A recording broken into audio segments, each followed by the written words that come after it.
Next question, अब देखो बेटा नेक्स्ट क्वेश्चन में एग्जामिनर आपसे क्या कह रहा है, एग्जामिनर कह रहा है कि भाई अगर n कॉम्बिनेशन 2 बराबर है किसके, n कॉम्बिनेशन 3 के, तो find the value of n combination 4। कोई मसले की बात नहीं है। देखो हमेशा याद रखिएगा कॉम्बिनेशन के अंदर एक बेसिक थ्योरम होता है हमारे पास कि भाई n कॉम्बिनेशन r बराबर होता है किसके, n कॉम्बिनेशन आपके पास n माइनस ऑफ r के। ये बेसिक सा इसका एक फॉर्मूला होता है कि भाई n कॉम्बिनेशन r किसके बराबर होता है, n combination n minus r के। आसान तरीन भाषा में हम क्या कह सकते हैं कि बेसिकली मेरे पास r बराबर होता है किसके, n माइनस r के। तो बेसिकली n की वैल्यू बराबर होती है किसके, नेगेटिव का r, जब वहां पे जाएगा तो प्लस का r बन जाएगा। यानी कि ये फॉर्मूला होता है कि n किसके बराबर होगा, 2r के। तो सेम कॉन्सेप्ट को यहाँ पे देखो, अगर मुझे पर्टिकुलरली अपनी n की वैल्यू को फाइंड आउट करना है तो कैसे करूंगा। हमें पता है कि देखो मेरे पास सिंपल तरीके से यहाँ पे क्या है, 2 का 2 है, इज इक्वल 2 के बाद मैं सिंपल तरीके से क्या कह सकता हूँ, इसको आप ऐसे करके लिख सकते हो, कोई मसले की बात नहीं है। आपको पता है कि बड़ी वाली वैल्यू यहाँ पे आ रही है, 3 को मैंने यहाँ पे रखा इक्वल 2 के बाद n माइनस का 2, तो वहां पे जाके क्या बन जाएगा, प्लस का 2 बन जाएगा। तो n की वैल्यू आपके पास आ जाएगी 3 प्लस का 2 5 के बराबर। किसके बराबर आ जाएगी, 5 के बराबर। अब आपको अगर n कॉम्बिनेशन 4 निकालना है तो क्या बन जाएगा, 5 कॉम्बिनेशन 4। और ऑलवेज रिमेंबर अ शॉर्टकट, कभी भी कॉम्बिनेशन में अगर ऊपर और नीचे वाली वैल्यू कंसेक्यूटिव नंबर्स हो तो हमेशा आपका आंसर ऊपर वाली वैल्यू के बराबर होता है। तो करेक्ट आंसर क्या होगा, 5 के बराबर। चाहो तो सॉल्व करके निकाल लो, सॉल्व करके भी दिखा देता हूँ। 5 कॉम्बिनेशन 4 किसके बराबर होगा, 5 फैक्टोरियल डिवाइडेड बाय 5 में से 4 जाएंगे 1 फैक्टोरियल, और आपके पास 4 फैक्टोरियल का 4 फैक्टोरियल। फर्दर सिंप्लीफाई अगर आप करो इसको तो ये बन जाएगा 5 इंटू 4 फैक्टोरियल। 1 फैक्टोरियल 1 होता है, 4 फैक्टोरियल से 4 फैक्टोरियल कट जाएगा तो आंसर क्या आएगा, 5 के बराबर आएगा। हमेशा याद रखिएगा कॉम्बिनेशन में अगर ऊपर और नीचे की वैल्यू जस्ट एक कम हो, कंसेक्यूटिव इंटीजर्स आ रहे हैं ऊपर और नीचे, तो इसका मतलब आंसर हमेशा ऊपर वाली टर्म के बराबर होता है। ये बेसिक शॉर्टकट होता है। नेक्स्ट क्वेश्चन, अब देखो हमारे पास एग्जामिनर कह रहे हैं नेक्स्ट क्वेश्चन के अंदर, identical coins are arranged in a row, the number of ways in which the number of tails is equal to number of head. अब इस क्वेश्चन में देखो एग्जामिनर आपसे कह रहे हैं कि 6 किस्म के आइडेंटिकल कॉइन्स आ रहे हैं जो कि एक रो में अरेंज हुए हुए हैं। आपके पास 6 क्या आ रहे हैं बेटा, आइडेंटिकल कॉइन्स आ रहे हैं। तो एग्जामिनर आपसे क्या कह रहा है, एक रो में अरेंज हुए हुए हैं। तो number of ways in which the number of tails are equal to number of heads, यानी कि आपने वो नंबर ऑफ वेज बताने जिसके अंदर नंबर ऑफ टेल्स और नंबर ऑफ हेड्स को हम एक साथ अरेंज करें, यानी कि हम इस तरीके से सिलेक्शन करें कि भैया नंबर ऑफ हेड और नंबर ऑफ टेल्स हमारे सिमिलर हो जाएं।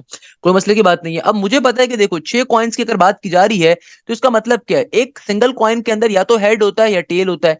यानी कि देखो मुझे या तो 3 हेड पहले रखने हैं या फिर 3 टेल पहले रखने हैं, ऐसे ही है ना, बेसिक कॉन्सेप्ट है। तो इसका आंसर क्या होगा, सिंपल तरीके से 6 कॉम्बिनेशन 3 के बराबर होगा। तो सिंपलीफाई अगर आप करवाओगे तो बन जाएगा 6 फैक्टोरियल डिवाइडेड बाय 6 में से 3 जाएंगे 3 फैक्टोरियल इंटू 3 फैक्टोरियल। तो ये आपके पास हो जाएगा simple 6 into 5 into 4 into 3 factorial. और मुझे पता है 3 फैक्टोरियल बराबर होता है 24 के, एक सॉरी 3 फैक्टोरियल बराबर होता है 6 के, 3 फैक्टोरियल बराबर होता है 6 के, 4 फैक्टोरियल 24 के बराबर होता है। तो ये मेरे पास आ गया 6 का 6, और 3 फैक्टोरियल से 3 फैक्टोरियल कट जाएगा, 6 से 6 कट गया, 5 4 20। यानी कि 20 ऐसे नंबर ऑफ वेज होंगे जिसके अंदर आप पहले या तो हेड को रखोगे या फिर टेल्स को रखोगे। Number of ways in which the number of tails are equal to number of head, यानी कि देखो आपके पास चूंकि हेड और टेल होता है, 6 कॉइन्स के अंदर भी क्या होगा, आपके 3 हेड होंगे 3 टेल्स होंगे। इट्स बेसिक कॉन्सेप्ट है। 6 कॉइन्स के अंदर क्या होगा, 3 हेड होंगे 3 टेल्स होंगे। तो आपने इस तरीके से रखना है आपने ऑर्डर कि भाई आपके पास क्या हो, आपके पास पर्टिकुलरली 3 हेड है फिर 3 टेल है, ऐसा है ना। यानी कि number of ways in which number of tail is equal to number of head, यानी कि दोनों की तादाद सिमिलर होनी चाहिए। तो आपने सेलेक्ट करने हैं तो किस तरीके से करोगे, किस कॉम्बिनेशन 2 के ऊपर करोगे। नेक्स्ट जब नेक्स्ट क्वेश्चन में एग्जामिनर कह रहे हैं n is not a natural number then the expansion of 1 plus x की पावर n। हमें पता है कब पॉसिबल है भाई। देखो एग्जामिनर कह रहे हैं कि अगर n तुम्हारे पास एक नेचुरल नंबर नहीं है तो मेरा ख्याल बायनोमियल सीरीज आ रही होगी, जाहिर सी बात है। तो इसका मतलब क्या है, एग्जामिनर आपसे क्या कह रहा है कि भाई अगर n की वैल्यू क्या है आपके पास, n की वैल्यू एक नेचुरल नंबर नहीं है तो ये एक्सपेंशन किस चीज के ऊपर रिप्रेजेंट कर रहा होगा। ऑप्शन में एग्जामिनर ने x के रिस्पेक्ट से डेटा पूछा हुआ है। तो देखो बेटा हमें बात मालूम है, हमें ये बात मालूम है कि भाई अगर मेरे पास n यहाँ पे नेचुरल नंबर नहीं है तो जाहिर सी बात है इसका मतलब क्या है, इसका मतलब ये है कि भाई x की जो वैल्यू होगी वो आपके पास कैसी होगी, लेसर देन 1 होगी। तो मैं क्या कह सकता हूँ कि भाई x की वैल्यू क्या होगी, मॉडुलस का साइन का मतलब है +1 के बराबर होगी, +1 से लेसर होगी, नेगेटिव के से लेसर होगी। यानी कि मैं क्या कह सकता हूँ कि भाई मॉडुलस का साइन चूंकि आ रहा है तो इट सिंपली मींस कि भाई x की वैल्यू -1 से बड़ी होगी मगर प्लस के 1 से क्या होगी, छोटी होगी। तो option number A should be the correct answer. देखो बेसिक लॉजिक है, आपका बायनोमियल सीरीज का कांसेप्ट आ रहा है ना कि एग्जामिनर कह रहा है n नेचुरल नंबर नहीं है, n नेचुरल नंबर नहीं है तो x के रिस्पेक्ट से डेटा पूछ रहे तो x क्या होगा, जाहिर सी बात है भाई x पर हमारे पास क्या होता है, सेकंड टर्म हमारे पास हमेशा फ्रैक्शन की फॉर्म पे एग्जिस्ट करेगी, यानी कि 1 से छोटी होगी और -1 से बड़ी होगी, -1 से बड़ी होगी, यानी कि -1 होगा यहाँ पे। क्लियर है बेटा, ये इसका आंसर होगा।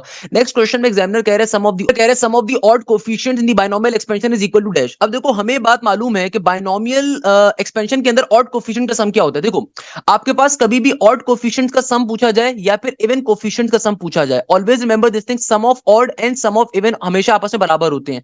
सम ऑफ द ऑड कोफिशिएंट्स का फॉर्मूला क्या होता है, सिंपल तरीके से होता है 2 की power n minus 1। Similarly sum of the even coefficients का फॉर्मूला होता है 2 की पावर n माइनस 1, यानी कि sum of the odd coefficient of the binomial expansion 2 की power n minus 1। Similarly sum of the even coefficient of the binomial expansion 2 की power n minus का 1।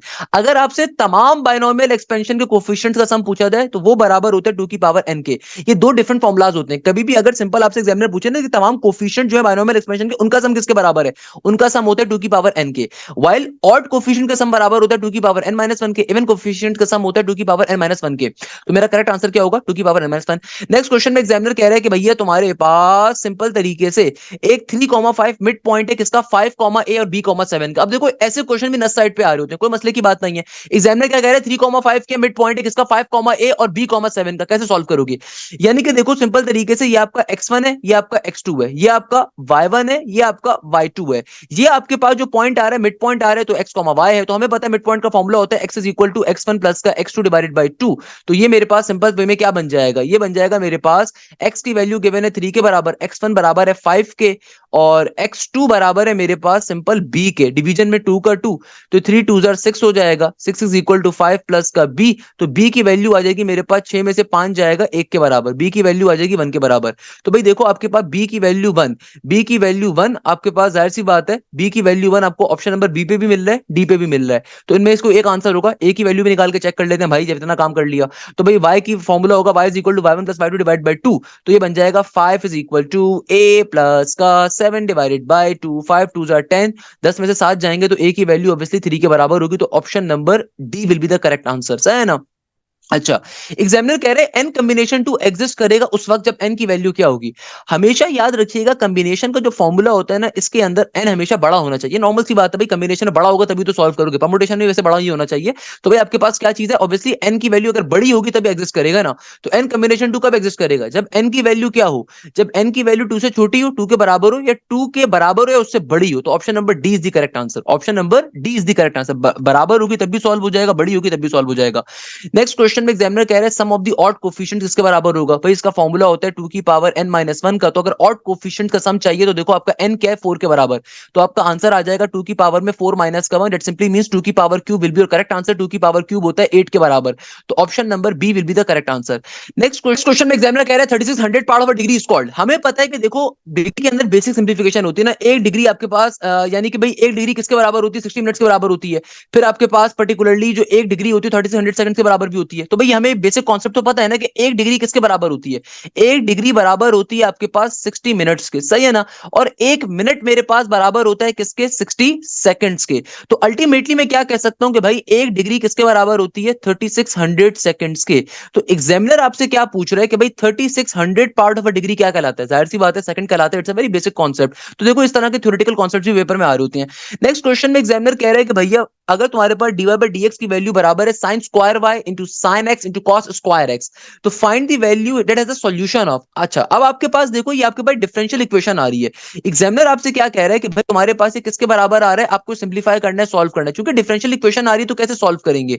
अब देखो इसको सॉल्व करने की लॉजिक क्या है कि देखो कभी भी दुनिया के अंदर अगर आपकी इक्वेशन में dy by dx एग्जिस्ट कर रहा है तो इसका मतलब होता है डिफरेंशियल इक्वेशन है, ये इंटीग्रेशन का कॉन्सेप्ट होता है। आपने करना क्या है, इस क्वेश्चन को सॉल्व करने के लिए, सिंप्लीफाई करने के लिए एक जैसी टर्म्स को एक साइड पर शिफ्ट कर दो। देखो ये y वाली टर्म्स आ रही है, इनको एक साइड पर शिफ्ट कर दो, ये sin स्क्वायर बाय यहाँ पे मल्टीप्लाई हो रहा है, वहां पे डिवाइड हो जाएगा, तो ये बन जाएगा आपके पास simple 1 divided by sin square by ऊपर dy का dy एरिटिस का एरिटिस। सिमिलरली देखो मेरे पास इस जो x वाली टर्म्स आ रही है इनको एक साइड पे शिफ्ट कर दूंगा sin x into cos square x, और ये जो dx यहाँ पे डिवाइड हो रहा था वहां पे आके मल्टीप्लाई हो जाएगा। अब फाइनली मैं इंटीग्रेशन को अप्लाई कर दूंगा दोनों तरफ, तो बेटा ये क्या बन जाएगा 1 बाय sin स्क्वायर का मतलब है ये बन जाएगा मेरे पास simple cosec 1 divided by sin, यानी कि cosec के बराबर होते हैं, बन जाएगा cosec square y into dy का dy।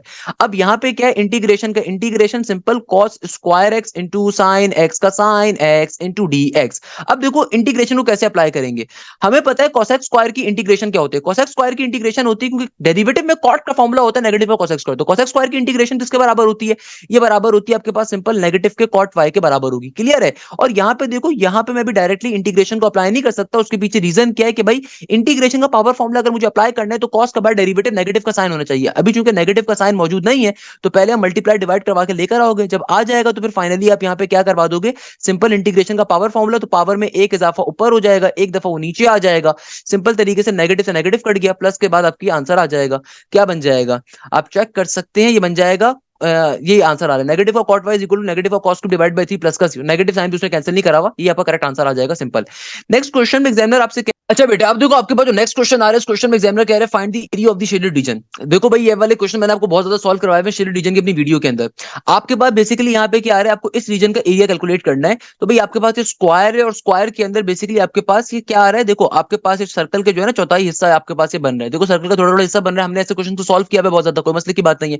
सबसे पहले आप आउटर मोस्ट फिगर का एरिया निकाल लीजिए। तो आपको देखो स्क्वायर की साइड लेंथ गिवन है, यानी कि स्क्वायर की एक साइड की वैल्यू गिवन है 1 के बराबर। तो जाहिर सी बात है स्क्वायर एक ऐसी शेप होती है कि सारी साइड बराबर होती है, नॉर्मल सी चीज है बेटा। इसका मतलब क्या होगा, इसका मतलब होगा अगर स्क्वायर का एरिया क्या होता है, स्क्वायर का एरिया अगर मैं निकालने के ऊपर जाऊं तो स्क्वायर का एरिया होता है साइड मल्टीप्लाई बाय साइड। तो ये आ जाएगा सिंपल तरीके से साइड मल्टीप्लाई बाय साइड का मतलब क्या है कि भाई सिंपल तरीके से एक साइड की वैल्यू 1 है, दूसरी साइड की वैल्यू भी 1 है, तो आंसर आ जाएगा simple area of the square 1 के बराबर आ जाएगा।